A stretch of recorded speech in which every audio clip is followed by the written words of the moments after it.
All right, so welcome to another deep dive. Yes. Today we're going to be exploring something that may seem a little bit unusual, Yeah, and that's the spiritual side of alcohol. right. You've given me some really interesting source material that goes way beyond the Mm. typical, drink responsibly message. Right. And I think what we're going to do today is explore how alcohol affects us on an energetic level, Okay. drawing on both ancient wisdom and some modern science. Okay, great. Are you ready to dive in? Absolutely. Let's do it. Okay. Yeah, one of the things I thought was really fascinating in the source material was how it connected the word alcohol, Yeah.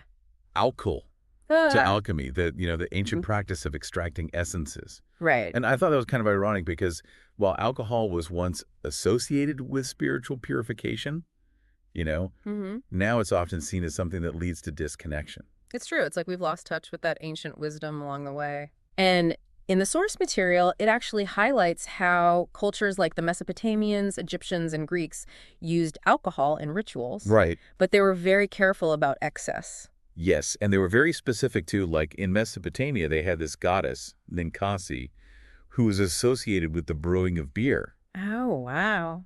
And it wasn't just like a drink, it was considered to be a sacred gift that was used in ceremonies to connect with the divine.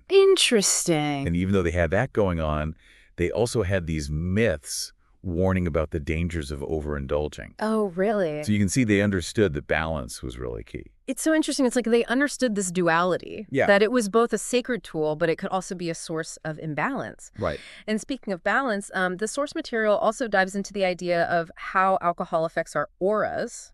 hmm So for those who might not be familiar with that concept, Yeah. can you explain what an aura is? Sure. You can think of the aura as this kind of luminous energy field that surrounds your physical body. And it's often described as this invisible armor that protects you from negative energies. Mm-hmm.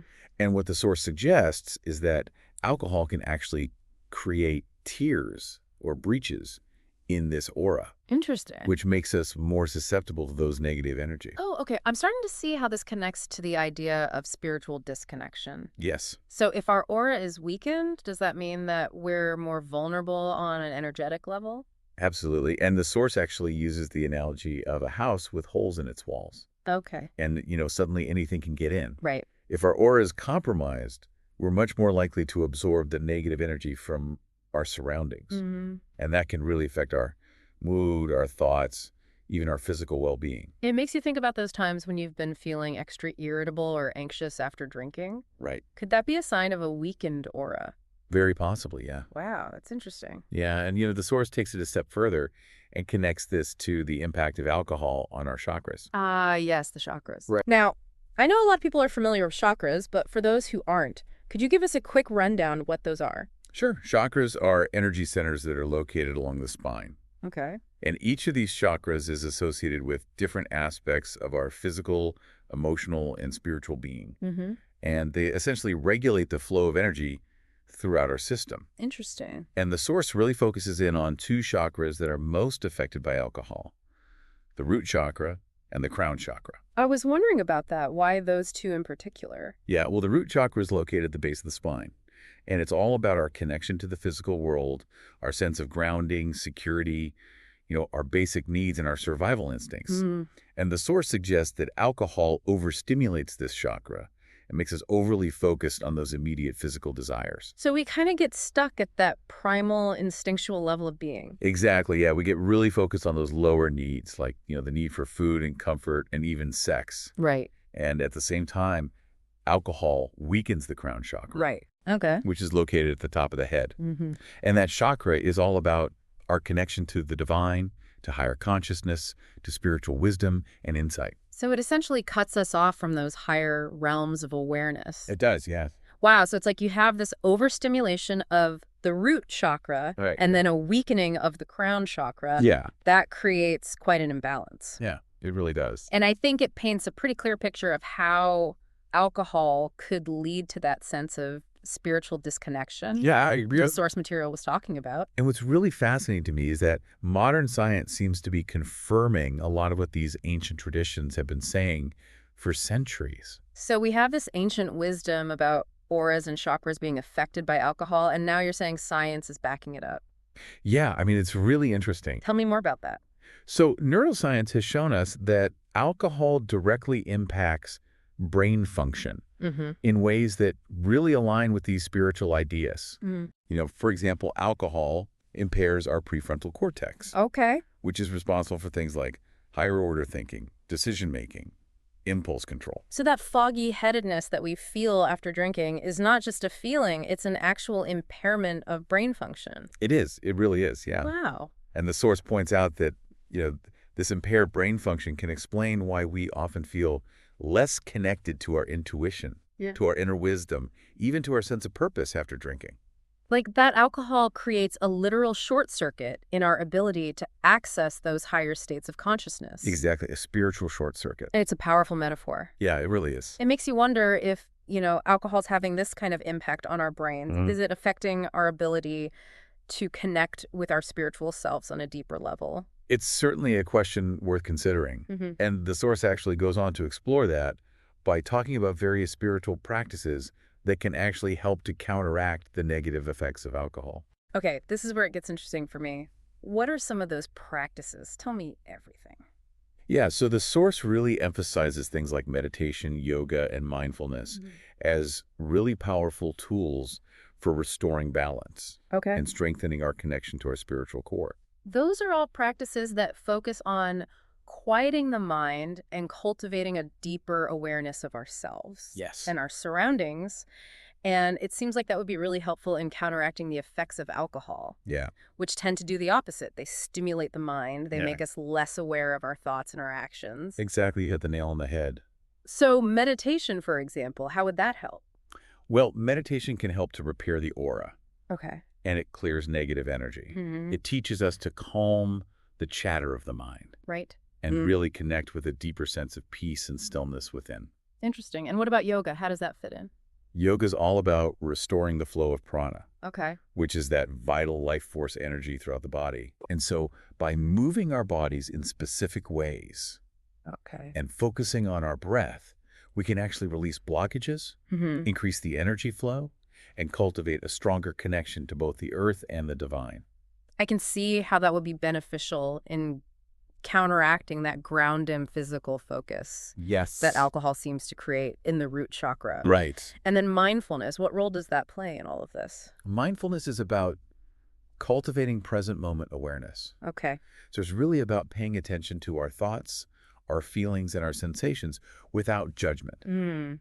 And, this can help us become more conscious of our choices, Right. including our choices around alcohol. Yeah, it's like mindfulness gives us that pause button. Yeah. Space between the impulse to reach for a drink and the actual action of drinking. Right. It allows us to ask ourselves, is this what I really need right now? Yeah. Or am I just reacting out of habit Mm. or a desire to escape? Exactly. It's about bringing consciousness to our choices and reclaiming our power to choose what truly nourishes us. I like that. Yeah, and what I think is really interesting is how the source connects all of this to this philosophical concept of balance. Ah, balance. It seems like such a simple concept. Right. But it's so profound and relevant to so many aspects of life. It really is, and the source actually brings up Aristotle's idea of virtue lying in the middle between excess and deficiency. Okay. And I think it connects beautifully with Taoism's principle of living in harmony with the natural flow of life. So then the question becomes, where does alcohol fit into this idea of balance? Yeah. Can it ever be a part of a balanced life, or does it inherently disrupt our equilibrium? That's a great question, and I think that's one that each listener needs to kind of explore for themselves. Yeah.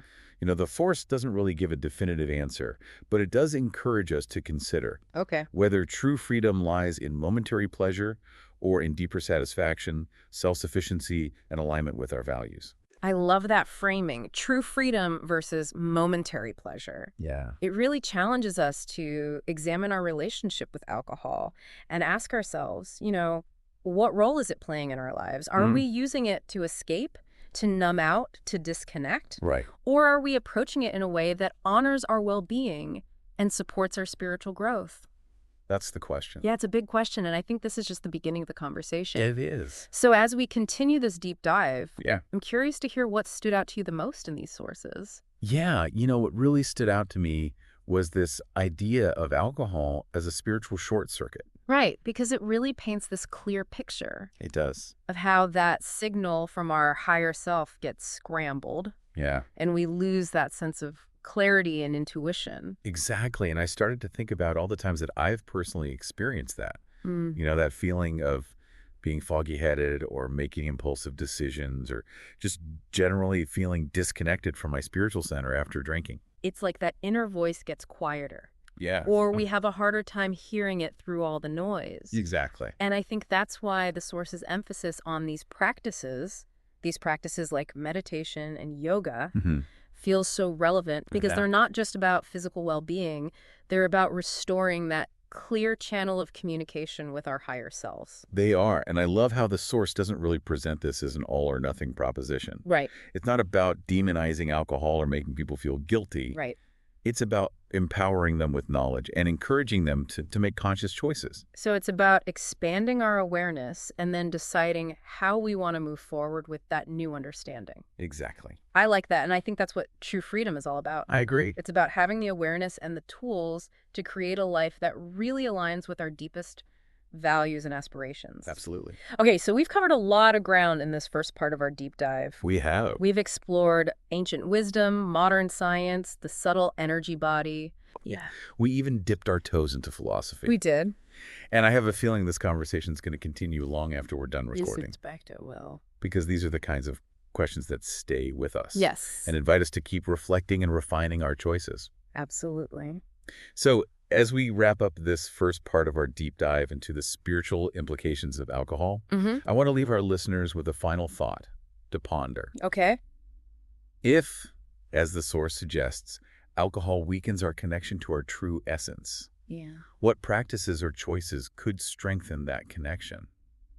It's a powerful question, and I think one that each listener can answer for themselves. Hmm. But I believe that the answers lie within each of us, Okay. waiting to be discovered through introspection, exploration, and a willingness to step into our full potential. It's about tuning into that inner wisdom Right. and finding what truly nourishes our mind, body, and spirit. And sometimes that nourishment might come from unexpected places. Maybe it's reconnecting with nature, exploring a new creative outlet, or just spending quality time with loved ones. Right. Maybe it's diving deeper into the practices we discussed, like meditation, yoga, mindfulness. Yeah, there are so many paths to explore. There are, and I think the key is to be open, to experiment, and find what resonates with you on a personal level. What lights up your soul and brings you a sense of peace and purpose. That's it. I love that. Finding what lights up your soul, I think that's what it's all about. Yeah, it really is. So as we continue our deep dive, we're going to be exploring this idea of nourishment Okay, and how it relates to alcohol and spirituality. sounds good. So stay tuned for more insights, more exploration, Right. and as always, keep diving deep. Yes. It really is about recognizing that alcohol can have these deeper implications, affecting not just our physical state, but also our energy and spiritual well-being. Right, like what we're talking about today is kind of the invisible side of alcohol's effects. The Yeah. stuff we don't always see or talk about. Precisely. And I think that's what makes these ancient perspectives so valuable. They offer a framework for understanding these subtle effects that we might not otherwise even be aware of. It's like they had this intuitive understanding of things that we're only now beginning to rediscover through modern science, which I find fascinating. Yeah. That brings up something I've been wondering about. The source mentions that some cultures actually used alcohol for communal bonding. Like, how does that fit in with this whole idea of disconnection we've been discussing? Yeah, that's a great question. It's important to remember that the effects of alcohol can vary depending on the context, the intention, even the type of alcohol being consumed. Okay. In some traditional cultures, alcohol is used in a very sacred and ritualistic way. The focus was on connecting with the divine and with each other. So it wasn't just about getting drunk and partying. Exactly. The source gives this really interesting example of the Native American church where they use peyote, Okay. which is a psychoactive cactus containing mescaline, as a sacrament in religious ceremonies. Wow. It's about using these substances in a way that promotes spiritual growth and connection, rather than escapism or disconnection. So the intention behind the use of the alcohol plays a big role in how it affects us. Yeah, I think so. Makes sense. But even in those traditional ritualistic contexts, there were still warnings about excess, right? Absolutely. The source emphasizes that balance is key, even in those cultures where alcohol was used in sacred ceremonies. They understood that overindulgence could lead to negative consequences. They understood that alcohol was a powerful force, and like any powerful force, it needed to be respected and used wisely. Going back to what we were talking about earlier with the chakras, could it be that those negative consequences are at least in part due to that imbalance Yeah. created between the root and crown chakras? Mhm. Like, even if the intention is positive, if you go overboard, you still end up with that same energetic disruption. Yeah, I think that's a really insightful observation, and it's definitely a possibility worth considering. It highlights the importance of mindfulness even within those ritualistic contexts. Yeah. It's about being aware of how our body and our energy are responding and knowing when to stop. So it's not just about what we're drinking or why we're drinking it, but also about how much we're drinking. Exactly. Yeah, it all comes back to that concept of balance. And I Yeah. think that's a really empowering message because it means we have a choice in how we approach alcohol. Okay, We can right. choose to be mindful, listen to our bodies, and make decisions that support our overall well-being. Speaking of mindfulness, I'm curious to hear more about how these spiritual practices you mentioned earlier, the meditation, the yoga, the mindfulness, can actually help us counteract the effects of alcohol on an energetic level. Okay, well, let's start with meditation. Mm. The source describes meditation as a way to repair the damaged aura and clear negative energy. It's like creating a safe space for your energy to recalibrate and recharge. So if we imagine our aura as that invisible armor that's been weakened by alcohol, meditation is like patching up those holes and strengthening those defenses. Exactly. Meditation helps us cultivate a sense of inner peace and stillness, which can be incredibly restorative to our energy field. It's like hitting the reset button on our nervous system and allowing our energy to flow more freely. What about yoga? How does that work on an energetic level? Yoga is all about movement and breath.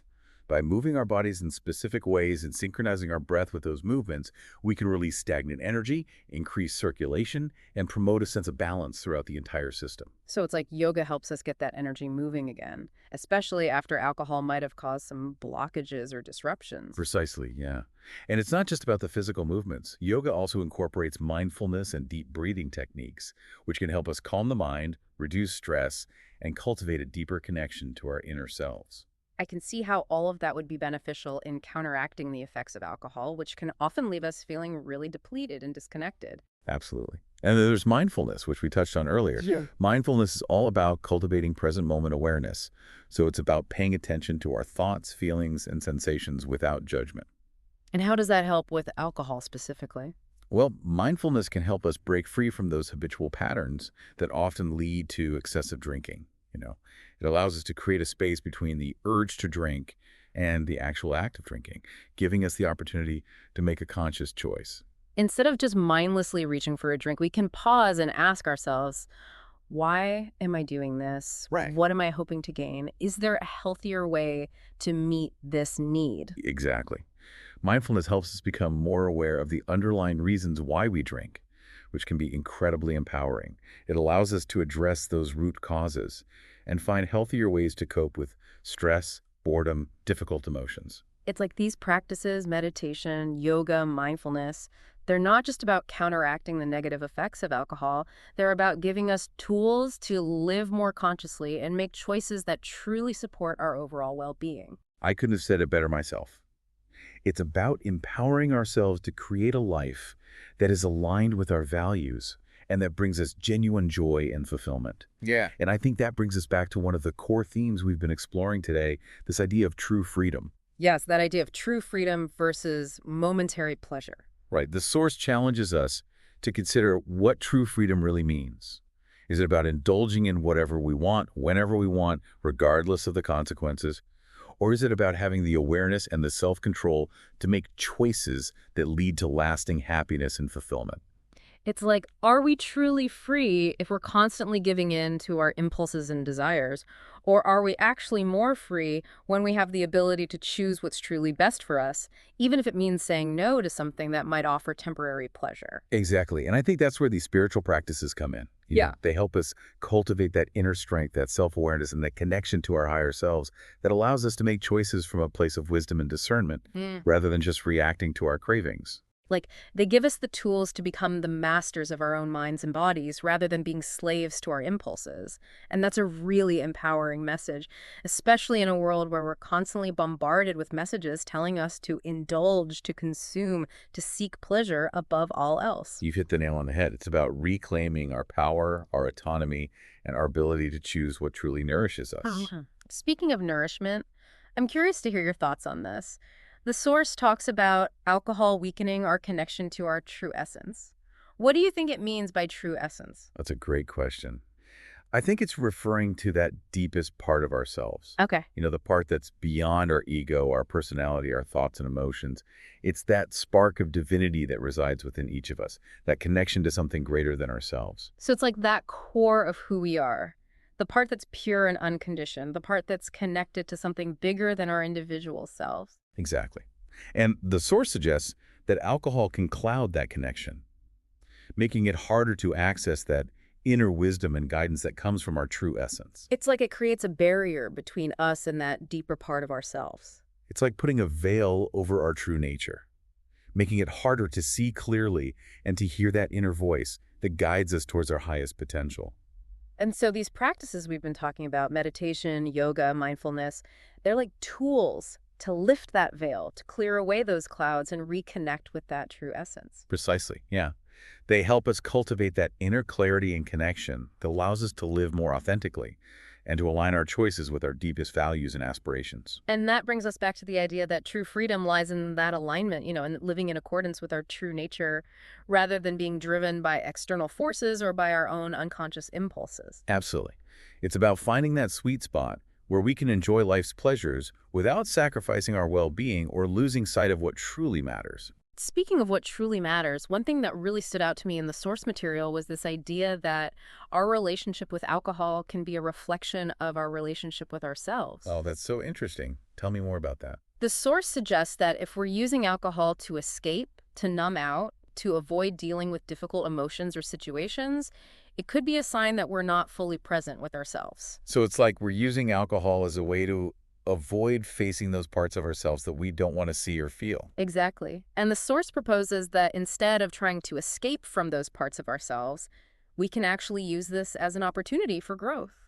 It suggests that by becoming more aware of our patterns around alcohol, we can gain valuable insights into our own inner workings. That's a powerful perspective. It's like our relationship with alcohol can be a mirror reflecting back to us our own inner landscape. It really is. And the source suggests that by exploring those patterns with curiosity and compassion, we can begin to heal those parts of ourselves that are seeking solace in alcohol. And in the process, we can cultivate a deeper sense of self-acceptance, self-love, and wholeness. It's like by facing those shadow parts of ourselves, we can actually reclaim those lost pieces of our true essence and integrate them back into our being. Beautifully said. Yeah. It's a journey of self-discovery, of healing, and of ultimately coming home to ourselves. And it's a journey that can be incredibly rewarding, even if it's not always easy. Yeah. But I think what we're exploring today offers a roadmap, a set of tools, and a new perspective that can help us navigate that journey with more clarity and purpose. I couldn't agree more.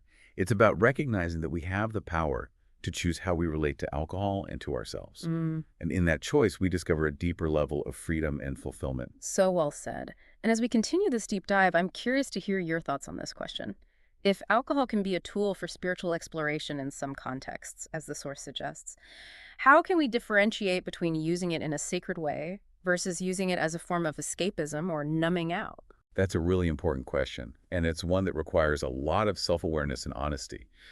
I think a key distinction lies in the intention behind the use of alcohol. So it's about getting clear on why we're choosing to drink. Exactly. If the intention is to connect with something greater than ourselves, to expand our consciousness, to facilitate healing or spiritual growth, then alcohol can potentially be used as a sacred tool. But if the intention is to escape from difficult emotions, to numb ourselves out, to avoid dealing with challenges or responsibilities, then it's likely that we're using alcohol in a way that's ultimately harmful to ourselves and our spiritual growth. Precisely. It's about being honest with ourselves, about our motivations, and making sure that our choices are aligned with our deepest values and aspirations. I think it's also important to remember that even when alcohol is used in a sacred context, there's always a risk of crossing that line into excess and losing sight of the original intention. Absolutely. Balance is key, even in those ritualistic settings. It's about being mindful, paying attention to our body and our energy, and knowing when to stop. And I think it's also important to remember that there are many paths to spiritual growth and exploration that don't involve alcohol at all. Absolutely. Meditation, yoga, mindfulness, spending time in nature, connecting with loved ones, creative expression. These are all powerful ways to nurture our spiritual well-being without relying on any external substances. And in many ways, those practices can offer a more sustainable and ultimately more fulfilling path to spiritual connection. They help us cultivate that inner strength, that resilience, and that sense of self-reliance that allows us to access those deeper states of consciousness without needing any external assistance. I couldn't agree more. It's about recognizing that the true source of our power and our connection to the divine lies within us, not in any external substance or experience. That's a really empowering message to carry with us as we continue this exploration. It is, isn't it? Yeah. It's about Yeah. remembering that we have everything we need within us to live a fulfilling, meaningful, and spiritually connected life. And sometimes that means making choices that prioritize our long-term well-being over those quick fixes or temporary escapes that might seem tempting in the moment. Absolutely. It's about choosing the path of growth, of expansion, and of ultimately coming home to ourselves. So well said. Speaking of coming home to ourselves, the Source talks about these practices, meditation, yoga, mindfulness, as ways to restore that connection to our true essence. What are some specific things people can do to incorporate these practices into their lives? That's a great question. And the good news is that there are so many resources available these days to support people in exploring these practices. Okay, give us the goods. What are some specific tips or suggestions for getting started? Well, for meditation, even just 5 or 10 minutes a day can make a big difference. You can find guided meditations online, or you can simply sit in a quiet place and focus on your breath. So it doesn't have to be this big, complicated thing. Not at all. It's about finding what works for you and making it a regular part of your routine. For yoga, you can join a class, follow along with a video online, or even just do some simple stretches at home. And for mindfulness, are there any specific practices you recommend? One simple practice is to just bring your attention to your breath throughout the day. Notice the sensation of your breath as you inhale and exhale. You can also practice mindful eating, paying attention to the taste, texture, and aroma of your food. So it's about bringing that present moment awareness to everyday activities. Exactly. And as you become more comfortable with these practices, you can start to incorporate them into other areas of your life. Like, how would you apply mindfulness to your relationship with alcohol? Well, you could start by paying attention to your triggers. What situations or emotions tend to lead you to reach for a drink? Once you're aware of those triggers, you can start to develop healthier coping mechanisms. So instead of automatically reaching for a drink when you're feeling stressed, you might take a few deep breaths, go for a walk, or call a friend. Exactly. It's about finding alternative ways to manage those difficult emotions and to meet those needs in a way that supports your well-being. I love that. It's about empowering ourselves to make conscious choices rather than just reacting out of habit. Precisely.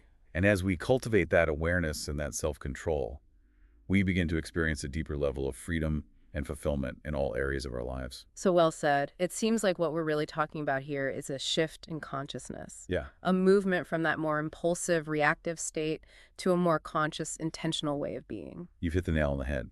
It's about waking up to our true nature, recognizing our inherent power and wisdom, and choosing to live in alignment with those deeper truths. And these practices, meditation, yoga, mindfulness, they're like tools to support that awakening, to help us remember who we truly are and to live from that place of authenticity and connection.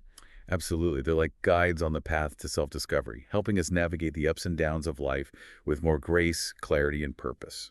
And as we cultivate that inner connection, that sense of wholeness and well-being, it naturally radiates outwards, Yeah. influencing our relationships, our work, and the world around us. It's like a ripple effect, creating a positive shift in our own lives and in the lives of those we touch. And that brings us back to one of the key themes we've been exploring today, this idea that our choices have a ripple effect, not just on ourselves, but also on the world around us. Right. Our choices around alcohol are not just personal choices, they have social and cultural implications as well.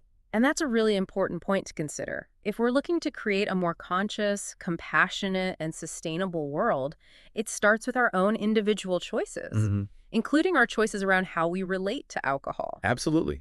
It's about recognizing that we're all interconnected, and our actions have the power to influence the collective consciousness. And that's a really empowering message because it means that each of us has the capacity to make a difference, to contribute to a more positive future, simply by choosing to live more consciously and to make choices that align with our highest values. So well said.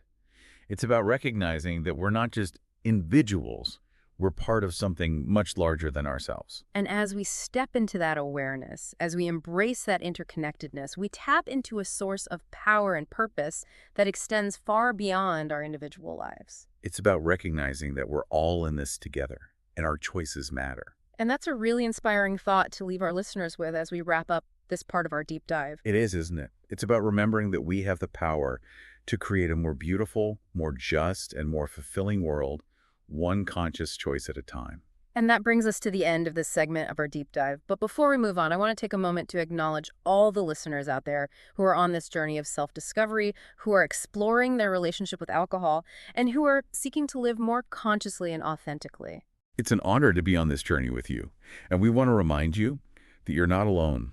There are so many resources available to support you on this path. And if you're feeling stuck or overwhelmed, don't hesitate to reach out for help.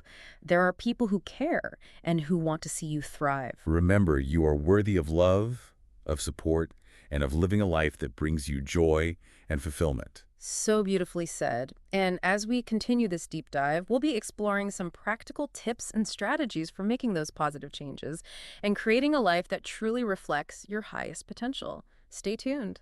Wow, it's amazing how much ground we've covered on this topic of alcohol. Right. From ancient rituals to modern neuroscience and even the philosophy of balance. It really shows you how much the seemingly simple thing, a drink, is actually intertwined with human experience. Yeah, absolutely. Yeah. So before we wrap up this deep dive into the spiritual implications of alcohol, I want to touch on something that I don't think we've explicitly addressed yet, and that's the social and cultural aspects. Yeah. Because it's not just about our individual relationship with alcohol, is it? It exists within this larger context. Absolutely. You know, the source material actually touches on this, talking about how alcohol is so deeply ingrained in so many cultures around the world. Right? It's part of celebrations, social gatherings, even religious ceremonies. And this creates a whole other layer of complexity when we're trying to make conscious choices around alcohol. Yeah, it's like those social pressures can sometimes make it even harder to break free from those habitual patterns Yeah, or to set boundaries that feel good for us. Have you ever experienced that? definitely. It can be tricky to navigate those situations where, everyone around you is drinking and you're choosing not to. Right. And it sometimes feels like you have to explain yourself or justify your choice, and it can be uncomfortable. Yeah, it's like you're going against the grain of the social norm. Right. And the source material actually brings up a really interesting point about that, suggesting that maybe part of the reason we have such a complicated relationship with alcohol is because we've lost touch with those more ritualistic, intentional ways of using it that we talked about earlier. Oh, that's so interesting. Yeah. Like if we had more of a cultural understanding of alcohol as a sacred tool, Yep. something to be respected and used with intention, Mm-hmm. maybe it wouldn't be so tied up with escapism or numbing out. It makes you wonder if there's a way to kind of reclaim that sense of sacredness, Yeah. to shift the cultural narrative around alcohol, Right. so that it's not just about letting loose or getting drunk, but about something more meaningful. I love that. Reclaiming the sacredness is a beautiful challenge. And I think it starts with each of us. Yeah. Yeah. Becoming more conscious of our own relationship with alcohol and making choices that are aligned with our values and our well-being. And it's that ripple effect we talked about earlier, right? Yes. As we make those conscious choices, as we set those boundaries, as we start to question those social norms, Right. it can inspire others to do the same. Absolutely. And I think that's what this whole deep dive is about. Okay. Empowering each of us to become more conscious creators of our own lives and of the world around us. It's a beautiful thought. So on that note, I want to circle back to something we mentioned earlier. Hmm. This idea that the true source of our power and our connection to the divine lies within us. Yes, such a key point.